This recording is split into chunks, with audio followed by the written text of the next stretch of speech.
submit it to God, it is not submitted. It is something over God. Whatever in your life is not submitted to God, that's an idol, that's Zeus.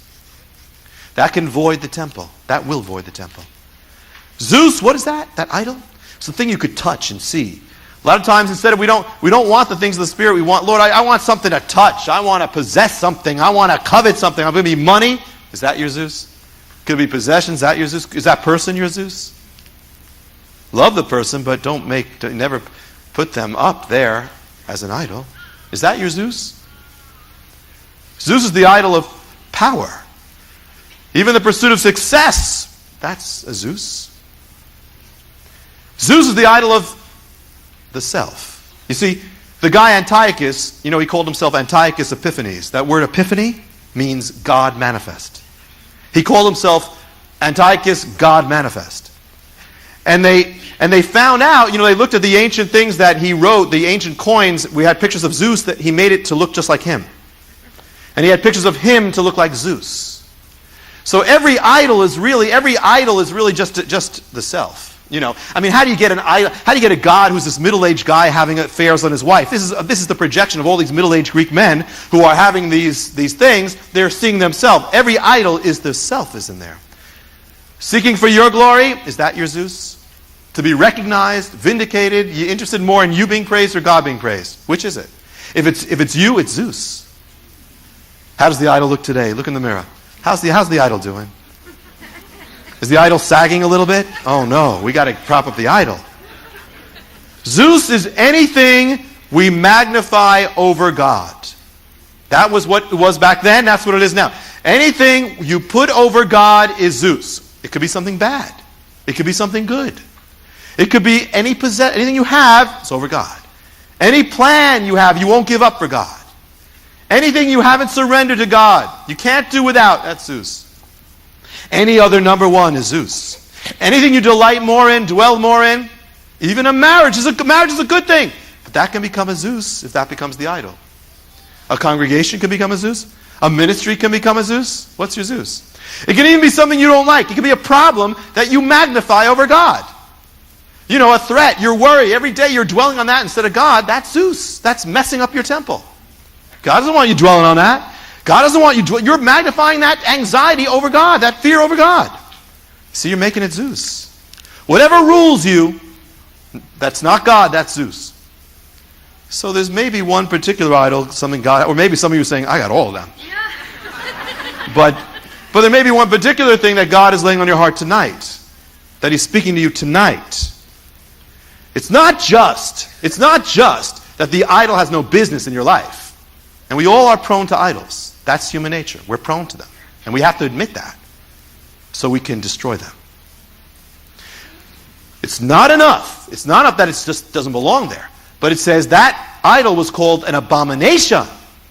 Not only that, it says it's an abomination that makes everything desolate.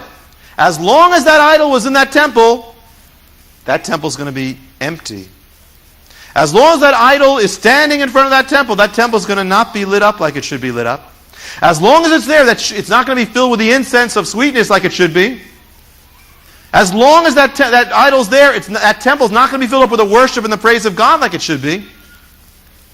I once was dealing with a relationship that was not of God before I was in ministry, but it was a good thing. Everything was godly about it. There was nothing ungodly, but it just wasn't God's will. And so me and this woman, we had to say, no, even though we want this, it's not God's will. And I remember that I was struggling with this all the time. And the more, because it wasn't of God, it kind of drained me from God.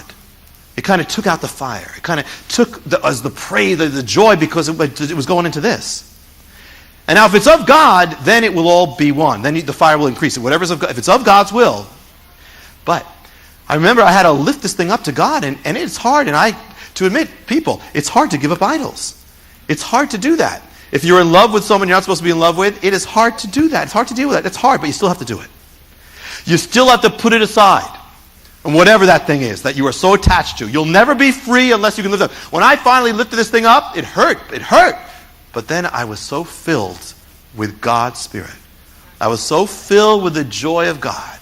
See, as long as that idol is there, the bread is going to be gone. The bread of His presence. The wine of the joy is not going to flow like it should flow. And the peace is not going to be there. All right, so you got an idol on your mountain.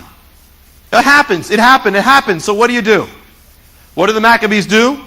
They said, now that we've gotten the victory, we're going up to that place. They went up, it says, they took that abomination and they carried it as far away from that temple as they could. They took that altar of all those things that were offered up to that, all the energy, all those things. They said, we don't take this out and destroy it. Smash it. You cannot have both. You cannot serve God and money. You cannot serve anything in money. You serve God and you bless people and you love people. They had to smash it. So we need to do, you want to be free, you want to be filled up with God, you want to have, well, that Zeus is going to be a hindrance to you until you smash it. Remove it. Take out the altar, the paraphernalia. If you're dealing with a certain sin, you're not giving up, take out the instruments of that sin, the props of that sin, the temptation, the photographs, the proximity. Get away from it. Get it out of your courts. And be free of it. Be pure. Be washed. Renounce that God. Say, Lord, I've made a God of this thing, but you're my only God. Help me to get this thing out. Make a decision that I'd rather have the light and the glory of God than $1 billion. I'd rather have God's joy than to have everything else and not be in God's will. I'd rather have the peace. Take that as far away as you can. What happens when you take away the idol? What happens when you renounce it? It's recorded the temple became pure. The holy vessels were rebuilt. The bread came back. The wine came back. The light of the lights were lit up again. The presence of God was there. When you remove the idol from your life and rededicate. What is Hanukkah? Hanukkah is just the Hebrew word for dedicate. Dedicate yourself to God who you were born for, and you'll have everything else you need. And you'll become pure. It doesn't matter what you are now. You'll become pure. Doesn't matter what you are now. You'll become filled. The lack of peace will be gone. The joy will be there. The light of the glory will be there. The flame, the fire that hasn't been burning so hot for a long time will burn hot again. And your temple, your life will be a temple of living God. You see, dedicate. This festival, to close, is called Hanukkah. It's also called the Festival of Lights. Hanukkah simply means dedication. Lights and dedication go together. The more you dedicate to God, the more lit up you're going to be. It's just the way it is. Your mission this season, Hanukkah, going into Christmas, get Zeus off Moria. He has no business on that mountain. Get Zeus off that mountain. He's robbing you of joy. He's robbing you of glory. The little thrill you get from him isn't worth it. He's robbing you. Get Zeus off God's holy hill. Get Zeus out of the courts. Rededicate, reconsecrate your heart and life to God. Your mission this week, get that lousy, amoral, arrogant, insolent, adulterous, perverted, filthy, no good pagan weather god out of your life. Get him out, take him out, eliminate him, give him the boot, the pink slip. He has no more place, and your heart and your life will again be overflowing with the light, the hope, the sweetness, the joy, the bread, the fire, the flame, the presence, the glory. But it all begins when you complete your mission, and that is get Zeus off Moria now.